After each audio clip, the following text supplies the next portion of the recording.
ਲਓ ਜੀ ਕਾਫੀ ਲੰਘ ਗਿਆ ਜੇ ਕਹਿੰਦਾ ਸਮਾਨ ਅਸੀਂ ਨਹੀਂ ਲੈ ਕੇ ਜਾਣਾ ਹੈਗਾ।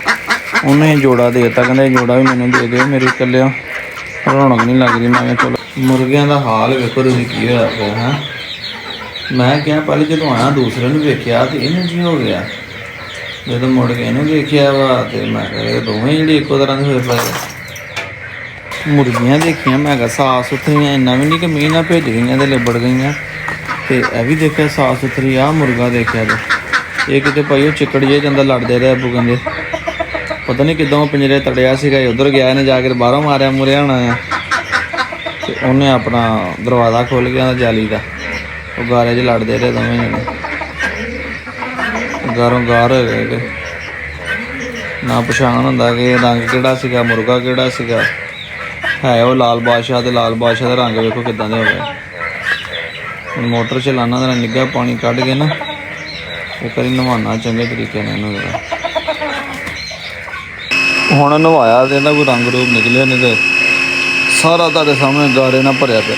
ਚੱਲ ਥੋੜਾ ਤੁਰ ਫਿਰ ਲੈ ਹੁਣ, ਪਰਪੁਰ ਛੰਡ ਲਾ ਟੋਟਲੀ ਹਰ ਪਾਸੋਂ ਗਾਰੇ ਨਾਲ, ਪੈਰ ਗਰਦਨ ਕਲਗੀ ਮੂੰਹ ਤੁਹਾਡੇ ਸਾਹਮਣੇ ਹੁਣ ਨਜ਼ਰ ਆਉਣ ਲੱਗਾ ਕਿ ਮੁਰਗਾ ਆ। ਤੇ ਹੋਰ ਹੀ ਜੀਬੋ ਗਰੀਬ ਸ਼ਾਹੀ ਲੱਗ ਰਹੀ ਸੀਗੀ। ਛੰਡ ਲਾ ਜ਼ਰਾ, ਹੁਣ ਭਾਸ਼ਾ ਫਿਰੇਗੀ ਤੇ ਹੁਣ ਕੁਛ ਹੋਏਗਾ। ਫਿਰ ਵੇਖੋ ਹੁਣ ਇਹਦੇ ਕੋਈ ਸਿਰ ਧਿਆਨ ਨਿਕਲੀ ਹੈ।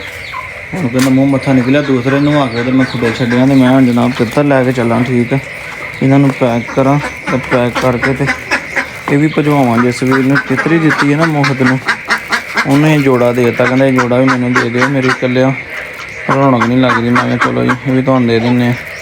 ਪੈਸੇ ਉਹਨੇ ਕਰਾਤੇ ਸੀਗੇ ਤੇ ਮੈਂ ਭਜਵਾਉਣ ਚੱਲਾਂ ਜੀ। ਕਾਲੇ ਨੂੰ ਉੱਧਰ ਨੂੰ ਆ ਕੇ ਛੱਡਿਆ, ਵਿਚਾਰੇ ਦਾ ਪੈਰ ਵੀ ਦੁਖਦਾ ਆ, ਲੜਨੋਂ ਵੇਲੋ ਫੇਰ ਨਹੀਂ ਹਟਦੇ ਹੈਗੇ ਨਾ, ਇਹੀ ਸੀਲ ਹੁੰਦੇ ਆ। ਹੁਣ ਛੱਡਿਆ ਆ ਇੱਧਰ ਖੁੱਡੇ ਦੇ ਵਿੱਚ, ਮੈਂ ਕਿਹਾ ਖੁੱਲੀ ਜਗ੍ਹਾ ਆ, ਪਿੰਜਰੇ ਦੇ ਨੇ ਸਿਰ ਵੀ ਤਾਂ ਨਹੀਂ ਸੀ ਹੁੰਦਾ ਹੈਗਾ। ਚਲੋ ਇੱਥੇ ਜ਼ਰਾ ਬਾਹਰ ਕੁਛ ਛੱਡਣਗੇ, ਆਪਣਾ ਕੁਛ ਕਰ ਲਏਗਾ। ਬਤਕਾਂ ਸਾਰੀਆਂ ਇਸੇ ਇੰਤਜ਼ਾਰ 'ਚ ਕਿ ਕਿਦੋਂ ਦਰਵਾਜ਼ਾ ਖੁੱਲ੍ਹਣਾ ਵਾ ਤੇ ਕਿਤੇ ਅਸੀਂ ਦੌੜ ਕੇ ਤੇ ਫਿਰ ਉਸ ਪਲਾਟ 'ਤੇ ਚਲਾ ਜਾਣਾ ਜਿੱਧਰੋਂ ਅਸੀਂ ਕੱਲ੍ਹ ਤੋਂ ਪਰਸੋਂ ਲੈ ਕੇ ਆਏ ਜਾ ਕੇ। ਚਲੋ ਇਹਨਾਂ ਨੂੰ ਭਾਈ ਚਸਕਾ ਤਾਂ ਆ ਗਿਆ, ਜਾਂ ਛੱਡੋ ਨਹਾ ਜਾਂਦੇ ਉੱਧਰ ਨੂੰ। ਚਲੋ ਉੱਧਰ ਹਸਪਤਾਲਾਂ ਨੇ ਟੋਆ ਮਾਰਿਆ, ਕਾ ਬਾਦਸ਼ਾਹ ਦੇ ਬੜਾ ਕੰਮ ਖਰਾਬ ਹੁੰਦਾ ਹੈ। ਟੋਆ ਮਾਰਿਆ, ਪਾਣੀ ਪੈ ਕੇ ਸਾਰੀ ਜਗ੍ਹਾ ਉੱਥੋਂ ਫਿਰ ਮਿੱਟੀ ਬੰਦ ਜਾਂਦੀ ਹੈ, ਫਿਰ ਮਿੱਟੀ ਛਿੱਟੀ ਪਾ ਕੇ ਇਹਨੂੰ ਕੁੱਟਣਾ ਪੈਣਾ। ਅਸੀਂ ਪੂਰਨ 'ਤੇ ਰਹੀਦਾ ਹੈ, ਕੁੱਤੇ ਬੰਨ੍ਹਦੇ ਟੋਏ ਮਾਰਨ 'ਤੇ ਰਹਿੰਦੇ। ਇਹ 2 ਡੱਬੇ ਰੈਡੀ, ਕਿਉਂਕਿ ਲੈਦਾ ਭੇਜਣਾ ਗਰਾਹ ਦੇ ਵਿੱਚ ਲੜਦੇ ਨਾ ਜਾਣ। ਠੀਕ ਹੈ ਜੀ, ਇਹ ਦੋਨੋਂ ਤਿੱਤਰ ਤਿੱਤਰੀ ਹੈ। ਹੁਣ ਮੈਂ ਇਹਨਾਂ ਲੱਗਾ ਪੈਕ ਕਰਨ, ਸਹੀ ਜਿੰਦਾ ਸਹੀ ਸਲਾਮਤ ਜਨਾਬ ਪੈਕ ਕਰ ਦੇਣ ਲੱਗਾ ਇਹਨਾਂ ਦੇ ਵਿੱਚ। ਪੈਕ ਕਰਕੇ ਤੇ ਫਿਰ ਲੈ ਕੇ ਚੱਲਾਂ ਜਨਾਬ। ਇਹ ਵੀ ਡਸਕੇ ਵਾਲੀ ਗੱਡੀ 'ਤੇ ਰਖਾਉਣ ਲੱਗਾ। ਉਹ ਜੀ ਇਹ ਦੋਨੋਂ ਪੈਕ ਹੋ ਗਏ ਨੇ। ਠੀਕ ਹੈ, ਇਹਦੇ ਵਿੱਚ ਫੀਮੇਲ ਆ, ਮੇਲ ਜਿਹੜਾ ਥੱਲੋਂ ਪੈਰ ਮਾਰਨ ਲੱਗਾ ਹੋਇਆ, ਉਹਨੂੰ ਪੱਟਣ ਲੱਗਾ ਹੋਇਆ ਥੱਲੋਂ। ਠੀਕ ਹੈ ਜੀ, ਇਹਦੇ ਵਿੱਚ ਮੇਲ ਆ। ਇਸ ਡੱਬੇ ਦੇ ਵਿੱਚ ਥੱਲੇ ਕੱਖ ਹੈਗੇ ਆ, ਬਾਬੇ ਮੁਸ਼ਤਾਕ ਵਾਲੇ ਡੱਬੇ ਦੇ ਵਿੱਚ। ਇਹਦੇ ਵਿੱਚ ਮੇਲ ਆ, ਤੁਹਾਨੂੰ ਵਾਦਾਂ ਆ ਰਹੀਆਂ ਨਾ, ਉਹ ਪੈਰ ਮਾਰ ਕੇ ਥੱਲੋਂ ਨਾ ਖੁਰੇਦ ਰਿਹਾ ਉਹਨੂੰ। ਠੀਕ ਹੈ ਜੀ, ਇਹਦੇ ਵਿੱਚ ਮੇਲ ਆ, ਇਹਦੇ ਵਿੱਚ ਫੀਮੇਲ ਆ। ਹੁਣ ਇਹਨਾਂ ਨੂੰ ਮੈਂ ਹੇਠਾਂ ਉੱਤੇ ਰੱਖ ਕੇ ਬੰਨ੍ਹ ਦੇਣਾ ਤਾਂ ਕਿ ਇੱਕ ਨਗ ਬਣ ਜਾਵੇ, ਸੋ ਕੇ ਚੱਲ ਜਾਣਗੇ।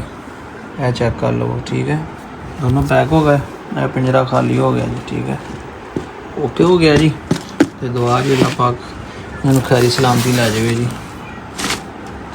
ਲਓ ਜੀ ਵੀਰੋ, ਇੱਦਾਂ ਇਹਦਾ ਪਾਰਸਲ ਤਿਆਰ ਹੋ ਗਿਆ ਜੀ। ਠੀਕ ਹੈ, ਇਹ ਨਾ ਤਿੱਤਰ ਇੱਦਾਂ ਪੜਦੇ ਨਾਲ ਚੱਲ ਜਾਂਦੇ ਆ, ਉੱਦਾਂ ਗੱਡੀਆਂ ਵਾਲੇ ਵੀ ਕਈ ਨਖਰੇ ਕਰਦੇ ਹੁੰਦੇ ਆ।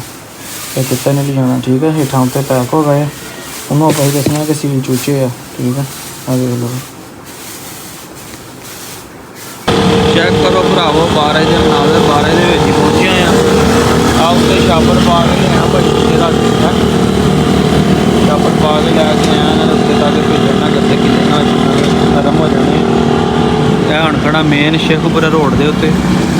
ਟਾਈਮ ਹੋ ਗਿਆ ਜੇ 1:02 ਹੋ ਗਿਆ। ਠੀਕ ਹੈ, ਚੈੱਕ ਕਰ ਰਿਹਾ ਗੱਡੀ ਦਾ ਇੰਤਜ਼ਾਰ ਕਰ ਰਿਹਾ, ਕੋਈ ਸਿਆਲਕੋਟ ਵਾਲੀ ਗੱਡੀ ਆਵੇ ਤਾਂ ਅੰਦਰ ਕੰਮ ਨਜ਼ਰ ਆ ਰਹੀ। ਬਾਰਿਸ਼ ਪੈਂਦੀ ਸਕਰੀਨ 'ਤੇ, ਇੱਥੇ ਪਾਣੀ ਤਾਂ ਨਜ਼ਰ ਆਉਂਦੀ ਨਹੀਂ। ਰਾਹ ਚੰਗੀ ਸੀਗੀ, ਇੱਥੇ ਤਾਂ ਫਿਰ ਆ ਕੇ ਕੋਈ ਹਲਕੀ ਹੋ ਗਈ ਹੈ। ਬਾਰਿਸ਼ ਹੀ ਭੇਜਦਾ ਹੀ ਆਇਆ ਭਾਈ। ਹਾਂਜੀ ਅਸਲਾਮ ਵਾਲੇਕਮ, ਤੇ ਕੀ ਹਾਲ ਨੇ ਵੀਰਾਂ ਦਾ? ਠੀਕ ਠਾਕ ਹੋ? ਅੱਲਾ ਦੀ ਰਹਿਮਤ ਅੱਜ ਵੀ ਜਾਰੀ ਹੈ ਜਨਾਬ। ਮਸਲਸਲ ਬਾਰਿਸ਼ ਹੋਈ ਜਾ ਰਹੀ ਹੈ। ਇਸ ਟਾਈਮ ਤੇ ਫੁਹਾਰ ਆ, ਹੌਲੀ ਹੌਲੀ। ਲੋ ਜੀ ਫੁਹਾਰ ਤੇਜ਼ ਹੋ ਗਈ ਜੇ ਮੈਂ ਥੋੜ੍ਹਾ ਥੱਲੇ ਹੋ ਜਾਵਾਂ। ਓਕੇ, ਇਹ ਭਾਈ ਜੀ ਜਸਵੀਰ ਨੂੰ ਦਿੱਤੀਆਂ ਸੀ ਮੋਹਤ ਨੂੰ ਕੋਈ ਤਿੱਤਰੀ। ਉਹ ਕੱਲ੍ਹ ਦਾ ਭਾਈ ਮੈਸੇਜ ਕਰੀਏ ਫਲਾਨ ਭਾਈ ਮੈਨੂੰ ਤਿੱਤਰ ਵੀ ਦੇ ਦਿਓ, ਤਿੱਤਰੀ ਦਾਸ ਆ, ਤਿੱਤਰੀ ਦਾਸ ਆ। ਪਹਿਲੇ ਮੈਂ ਮਨਾ ਕਰਦਾ ਨਾ, ਮੈਂ ਕਿਹਾ ਨਹੀਂ ਯਾਰ ਮੈਂ ਜੋੜਾ ਰੱਖਿਆ ਹੋਇਆ। ਤੁਸੀਂ ਕਹਿੰਦਾ ਮੈਨੂੰ ਜੋੜਾ ਹੀ ਦੇ ਦੇਵੋ। ਫਿਰ ਮੈਂ ਜੋੜਾ ਹੀ ਜਨਾਬ ਵਾਲੇ ਦੇ ਦਿੱਤਾ। ਉਹੀ ਹੁਣ ਪੈਕ ਸ਼ੈਕ ਕਰਕੇ ਤੁਹਾਡੇ ਸਾਹਮਣੇ ਆਪਣਾ ਲੈ ਕੇ ਆਇਆ। ਬਾਰਿਸ਼ ਪੈ ਰਹੀ, ਗੱਡੀ ਦਾ ਇੰਤਜ਼ਾਰ ਕਰ ਰਿਹਾ। ਅੱਲਾ ਕਰੇ ਗੱਡੀ ਕੋਈ ਟਾਈਮ ਨਾ ਆ ਜਾਏ, ਨਾ ਮੀਂਹ ਤੇਜ਼ ਹੋਣ ਤੋਂ ਪਹਿਲੇ ਮੈਂ ਘਰ ਚੱਲ ਜਾਵਾਂ। ਮੋਬਾਈਲ ਵੀ ਲਿਆਉਣਾ ਮੇਰੀ ਮਜਬੂਰੀ ਸੀ, ਵੀਡੀਓ ਬਣਾਉਣੀ ਸੀ, ਉਹਨੂੰ ਭੇਜਣਾ ਸੀਗਾ ਕਿਉਂਕਿ ਪ੍ਰੂਫ ਹੁੰਦਾ ਨਾ ਗੱਡੀ ਛੱਡੀ ਦਾ ਰਖਾਤਾ ਸਾਰਾ ਕੁਝ ਗੱਲਬਾਤ ਜਿਹੜੀ। ਉਹ ਇੱਕ ਬੱਸ ਆ ਰਹੀ ਅੱਲਾ ਕਰੇ ਸਿਆਲਕੋਟ ਵਾਲੀ ਹੋਵੇ ਜਾਂ ਅੱਲਾ ਸੋਹਣਿਆ ਕਰਮ ਕਰੀ। ਉਹ ਨਜ਼ਰ ਆ ਗਈ ਮੈਨੂੰ ਇੱਥੇ ਸਾਈਡ ਤੋਂ ਨਾ, ਤੇ ਕਹਿੰਦੇ ਉਹ ਬੈਕ ਸਾਈਡ ਤੇ ਨਜ਼ਰ ਆ ਗਈ। ਅੱਲਾ ਕਰੇ ਸਿਆਲਕੋਟ ਵਾਲੀ ਹੋਵੇ।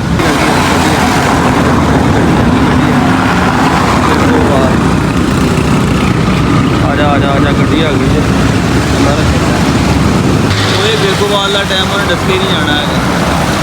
ਮਿੱਠੂ ਜਿਵੇਂ ਦੀ ਪੱਕੀ ਗੱਡੀ 12:30 ਵਜੇ ਨਿਕਲਦੀ 1 ਵਜੇ ਇੱਥੇ ਪਹੁੰਚ ਗਈ। ਹਾਏ ਹਾਏ ਹਾਏ, ਕਹਿੰਦਾ ਅਸੀਂ ਜਾਣਾ ਨਹੀਂ, ਰਾਜੇ ਵਾਲੇ ਆਉਣ ਉਹਨਾਂ ਨਾਲ ਰਖਾਵਾਂਗਾ। ਮੈਂ ਤਾਂ ਬੜਾ ਹੈਪੀ ਹੋ ਗਿਆ ਸੀ। ਲਓ ਜੀ ਗੱਡੀ ਆ ਗਈ ਟਾਈਮ ਦੇ ਨਾਲ, ਤੇ ਬਾਰਿਸ਼ ਤੇਜ਼ ਹੋਣ ਤੋਂ ਪਹਿਲੇ ਨਿਕਲ ਜਾਵਾਂਗਾ। ਉਹ ਕਹਿੰਦਾ ਜੀ ਹਾਂ ਮੈਂ ਬ੍ਰੇਕ ਲਾਈ, ਮੈਂ ਕਿਹਾ ਡਸ ਕੇ ਕਹਿੰਦਾ ਚਲੇ।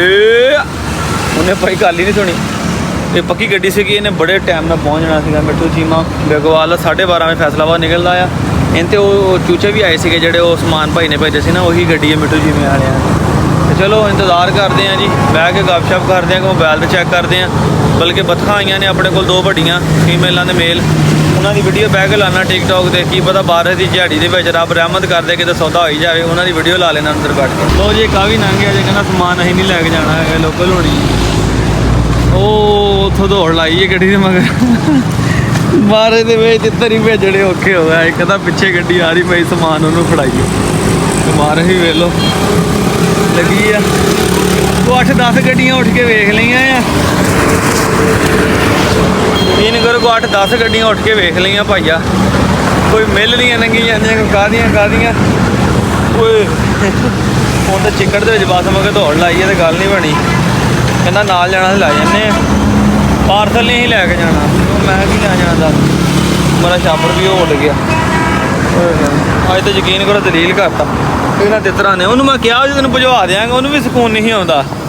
ਅਰਸਲਾਨ ਭਾਈ ਭਜਵਾ ਦਿਓ, ਕੱਲ੍ਹ ਦਾ ਹੀ ਕਹੀ ਜਾਂਦਾ ਮੈਂ ਯਾਰ ਕੱਲ੍ਹ ਦੀ ਬਾਰਿਸ਼ ਲੱਗੀ ਆ।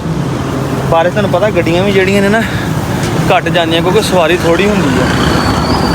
ਮੈਂ ਯਕੀਨ ਕਰੋ ਘੰਟਾ ਹੋ ਗਿਆ ਜੇ ਫਸਿਆ ਬੈਠਾ ਇੱਥੇ। ਫਿਰ ਕਹਿੰਦਾ ਕਿ ਚਲੋ ਯਾਰ ਅਗਲੇ ਦੇ ਘਰ ਟਾਈਮ ਨਾਲ ਸ਼ਾਇਦ ਪਹੁੰਚ ਜਾਏਗੀ, ਟੈਨਸ਼ਨ ਮੁੱਕੇਗੀ। ਇਹ ਵੀ ਟੈਨਸ਼ਨ ਮੁੱਕਦੀ ਨਹੀਂ, ਮੈਨੂੰ ਵੱਧਦੀ ਹੋਈ ਨਜ਼ਰ ਆ ਰਹੀ ਹੈ। ਗੱਡੀਆਂ ਦੇ ਲਿਆਉਣ ਦੇ ਚਾਂਸ ਬਹੁਤ ਔਖੇ ਆ। ਸਿਆਲਕੋਟ ਦੀ ਗੱਡੀ ਸਫ਼ਰ ਜ਼ਿਆਦਾ, ਬਾਰਿਸ਼ ਸਵਾਰੀ ਵੀ ਨਹੀਂ ਨਾ ਨਿਕਲਦੀ, ਮਜਬੂਰੀ ਦੀ ਸਵਾਰੀ ਹੁੰਦੀ ਹੈ। ਉਹ ਗੱਡੀਆਂ ਖਾਲੀ ਹੈ ਤੇ ਮੈਨੂੰ ਵੈਸੇ ਲੋਕਲ ਜਿਹਨੇ ਕਾ ਪਾਰਸਲ ਨਹੀਂ ਲੈ ਜਾਣਾ, ਪਰ ਪਿਛਲੀ ਗੱਡੀ ਆਂਦੀ ਉਹਨੂੰ ਰਖਾ ਦਿਓ। ਮਰ ਗਏ ਜਿੰਦੇ 550 ਰੁਪਏ ਲੈ ਲਿਆ ਉਹਨੂੰ ਡਿਸਕਾਊਂਟ। 500 ਰੁਪਿਆ ਨਹੀਂ ਯਾਰ, ਨੰਬਰ ਤੇ ਦੇਣਗੇ ਖਲੋ ਜਾ। ਆਸਰਾ ਕਰ 0302 ਹਾਂ 0302 ਕਿਆ ਹੀ ਮੇਰਾ ਜਿੰਦੇ ਮਰ ਗਿਆ। ਹਾਂ ਦੱਸ ਕੇ ਓਕੇ 238 BS ਮੈਂ ਬਣਾ ਲੈਣਾ। ਲੋ ਜੀ ਵੀਰੋ ਬਿੱਲਾ ਆਖਰ 2 ਵੱਜ ਗਏ ਨੇ, ਨਾਮ ਠੀਕ ਹੈ ਪੂਰੇ। ਹੁਣ ਗੱਡੀ ਆਈ ਹੈ ਤੇ ਬਾਰਿਸ਼ ਰੁਕੀ ਆ। ਹੁਣ ਰਖਵਾ ਕੇ ਤੇ ਨਾਮ ਲੈ ਚੱਲਾਂਗੇ। ਪਰ ਅੱਲਾ ਦਾ ਕਿਤੇ ਗੱਡੀ ਆ ਗਈ ਹੈ ਭਾਈਆ। 1.25 ਘੰਟਾ ਬੈਠਾ ਰਿਹਾ, ਪੂਰਾ 1.25 ਘੰਟਾ ਇੰਤਜ਼ਾਰ ਕੀਤਾ ਜੀ। ਫੇਰ ਜਾ ਕੇ ਗੱਡੀ ਆਈ ਤੇ ਕਿਸੇ ਗੱਡੀ ਵਾਲੇ ਨੇ ਪਰ ਉਦੋਂ ਨਾਲ ਭਜਵਾਇਆ ਸੀਗਾ। ਕੱਲ੍ਹ ਪਰਸੋਂ ਨੇ 500 ਰੁਪਇਆ ਲਿਆ, ਅੱਜ ਕਹਿੰਦਾ ਭਾਈ ਮੈਂ 1000 ਰੁਪਇਆ ਕਿਰਾਇਆ ਲੈਣਾ। ਮੈਂ ਤੂੰ ਫੜ ਸਹੀ ਭਾਈ, ਮੈਂ 500 ਕਹਿੰਦੇ ਵਾਪਸ ਫੜਾਤਾ। ਬਾਰਿਸ਼ ਪੈਂਦੀ ਸਾਰੀ ਗੱਲ ਉਹਨੂੰ ਵੀ ਪਤਾ ਕਿ ਭਾਈ ਗੱਡੀਆਂ ਨਹੀਂ ਆ ਰਹੀਆਂ ਹੈਗੀਆਂ। ਮੈਂ ਕਿਹਾ ਤੂੰ ਭਾਈ ਲੈ ਲਈ ਪੂਰਾ ਹੀ 1000 ਹੀ ਲੈ ਲਈ ਉਹਨਾਂ ਕੋਲ, ਤੇ ਤੂੰ ਨਾ ਰੱਖਣ ਵਾਲਾ ਬਣ। ਲੋ ਜੀ ਵੀਰ ਹੁਣ ਮੈਂ ਚੱਲਾਂ ਜੇ, ਤੇ ਬਾਕੀ ਤੁਹਾਨੂੰ ਡੇਰੇ ਤੇ ਪਹੁੰਚ ਕੇ ਸ਼ਾਮੀ ਉਹਦੀ ਸੂਰਤ ਹਾਲ ਦੱਸਾਂਗਾ। ਹਿਸਾਬ ਨਾਲ ਲਗਾਤਾਰ ਇੰਨੀ ਬਾਰਿਸ਼ ਪਈ ਹੈ ਕਿ ਸਾਡੇ ਇੱਥੇ ਇੰਨਾ ਪਾਣੀ ਖਲੋ ਗਿਆ। ਜਿੱਥੇ ਕਿ ਕੱਚੀਆਂ ਮਿੱਟੀਆਂ ਨੇ। ਰਸਤਾ ਦੇਖੋ, ਉਹ ਵੀ ਰਸਤਾ ਸਾਰਾ ਵੀ ਇੱਦਾਂ ਹੀ। ਹਾਲਾਂਕਿ ਕਦੀ ਇੰਨਾ ਖ਼ਰਾਬ ਰਸਤਾ ਨਹੀਂ ਪਹਿਲੇ ਹੋਇਆ, ਕਿਉਂਕਿ ਹਲਕਾ ਮੀਂਹ ਪੈਂਦਾ ਸੀ ਨਾ ਕਿ ਜਾਨਵਰਾਂ ਨੂੰ ਫਰਾਉਣ ਵਾਸਤੇ ਵੀ ਬੜਾ ਔਖੇ ਹੋ ਕੇ ਨਾ ਲੰਘ ਟੱਪ ਕੇ ਮਸਾਂ ਯਕੀਨ ਕਰਵਾਇਆ ਜੀ। ਤੇ ਸੋਸ਼ਲ ਮੀਡੀਆ ਤੇ ਵੀਡੀਓ ਵੇਖੀਆਂ ਜਿਹੜੀਆਂ ਅੰਦਰੂਨੇ ਫੈਸਲਾਬਾਦ ਸ਼ਹਿਰ 'ਚ ਬਾਰਿਸ਼ਾਂ ਹੋਈਆਂ, ਉਹ ਪਾਣੀ ਖੜਾ ਅੱਲਾ ਮਾਫੀ ਦੇਵੇ। ਮੋਟਰਸਾਈਕਲ ਜਿੱਦਾਂ ਪਾਣੀ ਆਵਾਮ ਤੱਕ ਇੱਕ ਹਿਸਾਬ ਦੀ ਕਹਿ ਲਓ ਕਿ ਡੁੱਬੀ ਪਈ ਅਸੀਂ। ਫਿਰ ਵੀ ਸਾਈਡਾਂ 'ਤੇ ਹੈ ਨਾ ਵੇਖੋ ਇੰਨੀ ਬਾਰਿਸ਼ ਪਈ ਆ। ਸਾਡੇ ਇੱਥੇ ਏਰੀਆ ਖੁੱਲ੍ਹਾ ਆ, ਸੜਕਾਂ ਖੁੱਲ੍ਹੀਆਂ ਨੇ, ਕਮ ਸੇ ਕਮ ਰੋਡਾਂ 'ਤੇ ਗਲੀਆਂ 'ਚ ਪਾਣੀ ਨਹੀਂ ਜਮ੍ਹਾਂ ਹੋਇਆ। ਬਾਕੀ ਜਿਹੜਾ ਸ਼ਹਿਰਦਾਰੀ ਦੀਆਂ ਵੀਡੀਓ 'ਚ ਉਹ ਅੱਲਾ ਮਾਫੀ ਦੇਵੇ। ਅਕਾੜੇ ਦੀਆਂ ਵੀਡੀਓ ਵੇਖੀਆਂ ਵਾ, ਅੱਲਾਹ ਤਾਲਾ ਰਹਿਮ ਕਰੇ। ਅਕਾੜੇ 'ਚ ਇੰਨੀ ਕੁ ਬਾਰਿਸ਼ ਪਈ ਆ ਕਿ ਮੁੰਡਿਆਂ ਨੇ ਵੀਡੀਓ ਲਾਈ ਟਿਕਟੋਕ ਦੇ, ਉਹਨਾਂ ਨੇ ਇਹਨਾਂ ਨੇ ਹਿੱਸੇ ਦੇ ਨਾ, ਯਾਨੀ ਇਹਨਾਂ ਪੇਟ ਤੱਕ ਉਹਨਾਂ ਦੇ ਜਿਹੜਾ ਨਾ ਪਾਣੀ ਆਇਆ ਹੋਇਆ ਸੀਗਾ। ਲਾ ਲਓ ਫਿਰ ਪੇਟ ਤੱਕ ਪਾਣੀ ਆਇਆ, ਮਤਲਬ ਮੋਟਰਸਾਈਕਲਾਂ ਵੀ ਡੁੱਬ ਗਈਆਂ। ਇੰਨੀ ਬਾਰਿਸ਼ ਹੋਈ ਹੈ, ਫਿਰ ਲੋਕਾਂ ਦੇ ਘਰਾਂ 'ਚ ਵੜ ਗਿਆ। ਹੁਣ ਅੱਲਾ ਮਾਫੀ ਦੇ ਕਿੰਨਾ ਨੁਕਸਾਨ ਹੋਣਾ। ਇਸ ਕਰਕੇ ਕਹਿੰਦੇ ਤੇ ਬਾਰਿਸ਼ ਜਦੋਂ ਵੀ ਮੰਗੋ ਨਾ ਰਹਿਮਤ ਦੀ ਅੱਲਾਹ ਤਾਲਾ ਅੱਗੇ ਮੰਗੋ ਕਿ ਯਾ ਅੱਲਾਹ ਸੋਹਣਾ ਰਹਿਮਤ ਦੀ ਬਾਰਿਸ਼ ਤੇ ਵੀ। ਇੱਕ ਬਾਰਿਸ਼ ਤੇਜ਼ ਨਹੀਂ ਆ ਰਹੀ, ਝੜੀ ਲੱਗੀ ਆ ਆਸਤਾ ਆਸਤਾ ਦੇਖੋ ਨਾ। ਚਿੱਕੜ ਵੀ ਤੇਜ਼ ਝੜੀ ਦੇ ਨਾਲ ਇੱਦਾਂ ਆਸਤਾ ਹੁੰਦਾ ਆ। ਜੇ ਤੇਜ਼ ਬਾਰਿਸ਼ ਹੋਵੇ ਨਾ ਤੇ ਉਹਨਾਂ ਪਾਣੀ ਦਾ ਪ੍ਰੈਸ਼ਰ ਹੁੰਦਾ ਆ ਉਹ ਨਿਕਲ ਜਾਂਦਾ ਆ। ਬੜਾ ਰੱਲਾ ਪਾਕ ਇਸ ਕਰਕੇ ਕਹੀ ਤਾਂ ਰਹਿਮਤ ਦੀ ਬਾਰਿਸ਼ ਮੰਗਣੀ ਚਾਹੀਦੀ ਹੈ। ਵੀਡੀਓ ਵੇਖੀਆਂ ਨੇ, ਅਸਤਗਫਾਰ ਕਰਨੀ ਚਾਹੀਦੀ ਹੈ ਕਿ ਬੜਾ ਲੋਕਾਂ ਦਾ ਨੁਕਸਾਨ ਹੋਇਆ। ਬਤਖਾਂ ਬਹੁਤ ਹਰਾਮੀ ਹੋ ਗਈਆਂ ਭਾਈ ਜੀ, ਇਹ ਕਾਬੂ ਨਹੀਂ ਆਉਂਦੀਆਂ ਹੈਗੀਆਂ, ਨਿਕਲ ਜਾਂਦੀਆਂ। ਹੁਣ ਬਾਹਰੋਂ ਬਾਹਰ ਇਹਨਾਂ ਨੂੰ ਨਾ ਲੰਮੀਆਂ ਲੱਤਾਂ ਲੱਗ ਗਈਆਂ, ਇੱਥੇ ਪਾਣੀ 'ਚ ਨਹਾਉਂਦੀਆਂ ਰਹੀਆਂ। ਜਦੋਂ ਮੈਂ ਆਇਆ ਮੇਰੇ ਤੋਂ ਪਹਿਲੇ ਨਿਕਲੀਆਂ। ਹੁਣ ਅੱਧੀਆਂ ਨੂੰ ਮੈਂ ਘੇਰ ਲਿਆ ਵਾ, 4 ਤੋਂ 2 6 ਤੇ 5 ਮੇਰੇ ਪਿੱਛੇ ਹੋਣੀਆਂ, ਕਿਉਂਕਿ 13 ਸੀ, 13 'ਚੋਂ 2 ਕੱਲ ਦੇ ਦਿੱਤੀਆਂ, 11 ਰਹਿ ਗਈਆਂ। ਢੇਟੂ ਤੇ ਨੰਗੀ ਜਿਹਨੇ ਮੈਂ ਕਿਹਾ ਕਿ ਉਹਨਾਂ ਨੇ ਆਪੇ ਪਿੱਛੇ ਮਗਰ ਆ ਜਾਣਾ ਹੈ ਜਾਂ ਇਹ ਉਧਰ ਨੂੰ ਜਾਣ ਫਿਰਦੇ। ਤੁਹਾਨੂੰ ਮੈਂ ਨਾ ਭੇਜ ਲਵਾਂ, ਉਹ ਆ ਗਿਆ ਮਗਰ। ਇਹ ਭਾਈ ਇਹ ਮੇਰੀ ਗੱਲ ਨਹੀਂ ਸੁਣ ਰਹੇ, ਪਰ ਇਹਨੂੰ ਚਲ ਗਏ ਸੀਗੇ ਉਹ ਚਾਰੇ ਵੀ, ਵਾਈਟ ਵੀ ਤੇ ਆਹ ਵੱਡਾ ਇਹਨਾਂ ਨਾਰਿਆ, ਇਹ ਸਾਰੇ ਭਾਈ ਪਰੇ ਚਲ ਗਏ। ਮੈਂ ਕਿਹਾ ਤੁਸੀਂ ਜਾਓ, ਮੈਨੂੰ ਪਤਾ ਤੁਸੀਂ ਆਪੇ ਆ ਜਾਣਾ ਮਗਰ ਇਹਨਾਂ ਦੇ। ਉਹ ਕਹਿੰਦਾ ਮੇਰਾ ਅੱਬੂ ਪਿੱਛੇ ਰਹਿ ਗਿਆ, ਆੜਾ ਗਰੇਜ ਆ ਨਾ, ਇਹਨੂੰ ਫਿਕਰ ਪੈ ਗਈ, ਕਹਿੰਦਾ ਮੇਰਾ ਅੱਬੂ ਪਿੱਛੇ ਰਹਿ ਗਿਆ, ਮੈਂ ਉਹਨੂੰ ਲੈ ਆਵਾਂ। ਚਲੋ ਚਲੋ ਚਲੋ ਚਲੋ, ਸ਼ਾਬਾਸ਼ ਸ਼ਾਬਾਸ਼ ਸ਼ਾਬਾਸ਼ ਸ਼ਾਬਾਸ਼। ਕਿਉਂਕਿ ਹੁਣ ਟਾਈਮ ਹੋਣੇ ਵਾਲਾ, ਅੰਧੇਰਾ ਕਾਫੀ ਹੋ ਗਿਆ। ਛੱਤ ਦਾ ਵੀ ਸ਼ੁਕਰ ਅੱਲਾ ਦਾ ਮਸਲਾ ਹੱਲ ਕਰ ਲਿਆ, ਜ਼ੈਨ ਆ ਗਿਆ ਸੀ, ਤਰਪਾਲ ਸਾਰੀ ਉਹਦੇ ਉੱਤੇ ਵਿਛਾ ਦਿੱਤੀ ਹੈ। ਪਹਿਲੇ ਫਲੈਕਸ ਰੱਖ ਦਿੱਤੀ ਤੇ ਫਿਰ ਸਾਰੀ ਤਰਪਾਲ ਪਾਤੀ ਤੇ ਮੈਂ ਉਹਨੂੰ ਅੰਦਰ ਫਿਰ ਜਿਹੜੇ ਟੋਏ ਸ਼ੋਏ ਸੀਗੇ ਥੱਲੇ ਉਹ ਕਵਰ ਕਰ ਲਿਆ ਤਾਂ ਕਿ ਮਜ਼ੀਦ ਬਾਰਿਸ਼ ਆਵੇ ਤੇ ਕਿਤੇ ਪਾਣੀ ਸ਼ਾਣੀ ਨਾ ਖਲੋਵੇ। ਤੇ ਮੈਂ ਕਿਹਾ ਬਤਕਾਂ ਛਤਕਾਂ ਅੰਦਰ ਕਰਾਂ, ਠੀਕ ਆ, ਮੁੜ ਕੇ ਅੱਬੂ ਨੂੰ ਤੰਗ ਹੀ ਨਾ ਕਰਨ ਕਿਤੇ। ਸਾਰੇ ਪਰਿੰਦੇ ਛਿੰਦੇ ਨਾ ਇੱਕ ਵਾਰੀ ਕੁੰਝ ਕੇ ਜਾਵਾਂ। ਚਲੋ ਚਲੋ ਚਲੋ ਚਲੋ ਚਲੋ, ਤਾਂ ਕਿ ਜਿਹੜੀ ਹੈ ਨਾ ਟੈਨਸ਼ਨ ਮੁੱਕ ਜਾਵੇ ਹੈ। ਚਲੋ ਚਲੋ ਚਲੋ ਚਲੋ, ਸ਼ਾਬਾਸ਼। ਉਹ ਵੀ ਆ ਗਿਆ ਮਗਰ ਆ ਗਿਆ ਵੀ ਆ ਗਿਆ। ਅੱਲਾ ਖੈਰ ਕਰੇ, ਆ ਗਏ ਨੇ। ਤੇ ਬਾਕੀ ਤੁਹਾਨੂੰ ਦਿਖਾਣਾ, ਨਵੀਆਂ ਮੁਰਗੀਆਂ ਵੀ ਬਾਹਰ ਨਿਕਲੀਆਂ ਹੋਈਆਂ ਭਾਈ ਅੱਜ। ਚਲੋ ਚਲੋ ਚਲੋ ਚਲੋ, ਸ਼ਾਬਾਸ਼। ਚਲੋ ਉਹ ਕੀ ਕਹਿੰਦੇ ਹੁੰਦੇ ਸੀਗੇ ਪੁਰਾਣੇ ਜ਼ਮਾਨੇ 'ਚ, ਕਿ ਕਾਣੀ ਸੀ ਉੱਤੋਂ ਤਿਣ ਪੈ ਗਿਆ ਹੈ, ਉਹ ਸਾਬਾ ਹੋ ਗਿਆ ਸਾਡੇ ਕੁੱਕੜ ਦਾ। ਇਹਦੀ ਇੱਕ ਅੱਖ ਪਹਿਲੇ ਕੋਈ ਨਹੀਂ ਕੰਮ ਕਰਦੀ, ਉੱਤੋਂ ਪੈਰ ਦੁਖਦਾ ਸੀਗਾ, ਉਹ ਜੇ ਕੁਝ ਬਿਹਤਰ ਹੋਇਆ ਵਾ। ਤੇ ਹੁਣ ਅੱਜ ਉਹਨੇ ਇੰਨਾ ਲੜਿਆ, ਉਹਨੇ ਕਟਾਪਾ ਲਾਇਆ ਤੇ ਉਹ ਅੱਖ ਬੰਦ ਕਰੀ ਫਿਰਦਾ। ਹੁਣ ਮੈਂ ਛੱਡਿਆ ਇਹਨੂੰ, ਸਵੇਰ ਦਾ ਤੇ ਖੁੱਡੇ 'ਚ ਤੜਿਆ ਸੀਗਾ, ਅੱਬੂ ਕੱਢਦੇ ਰਹੇ ਬਾਹਰ, ਇਹ ਭਾਈ ਬਾਹਰ ਹੀ ਨਹੀਂ ਨਿਕਲਿਆ। ਹੁਣ ਇਹਨੂੰ ਮੈਂ ਨਾ ਬਾਹਰ ਕੱਢ ਕੇ ਲਿਆਇਆ। ਸੁਣੀ ਜੇ ਮਿਸਾਲ ਕਿ ਨਹੀਂ ਫਿਰ, ਹੈ ਨਾ। ਸਾਡੇ ਕੁੱਕੜ ਨਾਲ ਤਾਂ ਅੱਜ ਉਹੀ ਹਿਸਾਬ ਹੋ ਗਿਆ। ਲਓ ਜੀ ਵੀਰੋ, ਅੱਜ ਦੀ ਦਿਹਾੜੀ ਸਾਰੀ ਬਾਰਿਸ਼ ਦੇ ਲੰਘ ਗਈ ਹੈ, ਠੀਕ ਹੈ। ਤੇ ਇਹ ਵੇਖ ਲਓ ਜਿਹੜਾ ਮੈਂ ਨਿਜ਼ਾਮ ਸ਼ਾਮ ਬਣਾ ਕੇ ਗਿਆ ਅੱਗੇ ਭਾਈ ਤੋਂ ਸਾਫ਼ ਕੀਤੀ ਜਗ੍ਹਾ, ਉਹ ਟੋਆ ਜਾ ਕੇ ਤੇ ਪਾਣੀ ਪੈ ਗਿਆ। ਮੈਂ ਕਿਹਾ ਨਵੀਂ ਕਿਤੇ ਕੰਧ ਵਾਲੀ ਮੁਸੀਬਤ ਨਾ ਬਣ ਜਾਵੇ, ਅੱਗੇ ਬੜੀ ਔਖੀ ਬਣਾਈ ਸੀਗੀ। ਲਓ ਜੀ ਵੀਰੋ, ਆਪਣੇ ਵੀਰ ਇਸਲਾਮ ਨੂੰ ਇਜਾਜ਼ਤ ਦਿਓ, ਦੁਆਵਾਂ 'ਚ ਯਾਦ ਰੱਖਿਓ ਤੇ ਦੁਆ ਕਰਿਓ ਅੱਲਾਹ ਪਾਕ ਬਾਰਿਸ਼ ਦੇਵੇ ਤੇ ਰਹਿਮਤ ਦੀ ਦੇਵੇ, ਠੀਕ ਹੈ। ਉਹ ਮੈਂ ਉਹੀ ਗੱਲ ਕਹਿੰਦਾ ਨਾ, ਤੁਸੀਂ ਸ਼ਾਇਦ ਕਿਤੇ ਪਹਿਲੀ ਵੀਡੀਓ 'ਚ ਸੁਣਿਓ ਕਿ ਬਾਰਿਸ਼ ਕਿਸੇ ਵਾਸਤੇ ਤਾਂ ਇੰਜੋਇਮੈਂਟ ਦਾ ਜ਼ਰੀਆ ਬਣ ਜਾਂਦਾ ਜੀ। ਬਹੁਤ ਸੋਹਣਾ ਮੌਸਮ ਆ, ਫਲਾਣਾ ਤੇ ਢਿੰਗਣਾ, ਤੇ ਕਿਸੇ ਵਾਸਤੇ ਜਿਹੜੀਆਂ ਬੜੀਆਂ ਮੁਸ਼ਕਲਾਤਾਂ ਪੈਦਾ ਹੋ ਜਾਂਦੀਆਂ ਨੇ। ਬੇਸ਼ੱਕ ਅੱਲਾ ਦਿਲਾਂ ਦੇ ਭੇਦਾਂ ਨੂੰ ਜਾਣਨ ਵਾਲਾ, ਠੀਕ ਹੈ, ਦਿਲਾਂ ਦੇ ਰਾਜ਼ਾਂ ਨੂੰ। ਹੁਣ ਕਈਆਂ ਬੰਦਿਆਂ ਨੂੰ ਭੇਦਾਂ ਨਹੀਂ ਨਾ ਸਮਝ ਲੱਗੇ ਕਿ ਭੇਦ ਕਹਿੰਦੇ ਆ, ਤੇ ਬੇਸ਼ੱਕ ਅੱਲਾ ਦਿਲਾਂ ਦੇ ਰਾਜ਼ਾਂ ਨੂੰ, ਦਿਲਾਂ ਦੀਆਂ ਗੱਲਾਂ ਨੂੰ ਜਾਣਨ ਵਾਲਾ ਆ। ਉਹ ਮਾਲਕ ਆ, ਉਹ ਰਾਜ਼ਕ ਆ, ਉਹ ਠੀਕ ਆ। ਅੱਲਾਹ ਤਾਲਾ ਨੇ ਜੋ ਕਰਨਾ ਬਿਹਤਰ ਕਰਨਾ ਆ ਤੇ ਸਾਨੂੰ ਉਹਨੂੰ ਹੀ ਤਸਲੀਮ ਕਰਨਾ ਪੈਣਾ ਆ। ਤੇ ਅੱਲਾ ਨੇ ਸਾਡੇ ਵਾਸਤੇ ਇੰਝ ਵੀ ਕੋਈ ਬਿਹਤਰੀ ਰੱਖੀ ਹੈ। ਤੇ ਦੁਆ ਕਿ ਅੱਲਾਹ ਪਾਕ ਕਰਮ ਕਰੇ, ਆਪਣੀ ਰਹਿਮਤ ਦੀ ਬਾਰਿਸ਼ ਦੇਵੇ। ਤੇ ਜਿਹੜੇ ਕੋਈ ਦੋਸਤ ਬਾਰਿਸ਼ ਦੀ ਵਜ੍ਹਾ ਤੋਂ ਪਰੇਸ਼ਾਨ ਨੇ, ਅੱਲਾਹ ਤਾਲਾ ਉਹਨਾਂ ਦੀ ਗੈਬੀ ਮਦਦ ਫਰਮਾਵੇ ਔਰ ਉਹਨਾਂ ਨੂੰ ਇਸ ਬਾਰਿਸ਼ ਦੀ ਪਰੇਸ਼ਾਨੀ ਤੋਂ, ਪਾਣੀ ਤੋਂ, ਮੁਸ਼ਕਲਾਤਾਂ ਤੋਂ, ਜਿਹੜੀਆਂ ਮੁਸ਼ਕਲਾਤਾਂ ਨੇ ਅੱਲਾਹ ਪਾਕ ਉਹਨਾਂ ਨੂੰ ਦੂਰ ਕਰੇ, ਠੀਕ ਹੈ। ਤੇ ਮਿਲਾਂਗੇ ਨੈਕਸਟ ਵਲੌਗ 'ਚ। ਆਪਣੇ ਵੀਰ ਇਸਲਾਮ ਨੂੰ ਇਜਾਜ਼ਤ ਦਿਓ, ਦੁਆਵਾਂ 'ਚ ਯਾਦ ਰੱਖਿਓ। ਅੱਲਾਹ ਹਾਫਿਜ਼।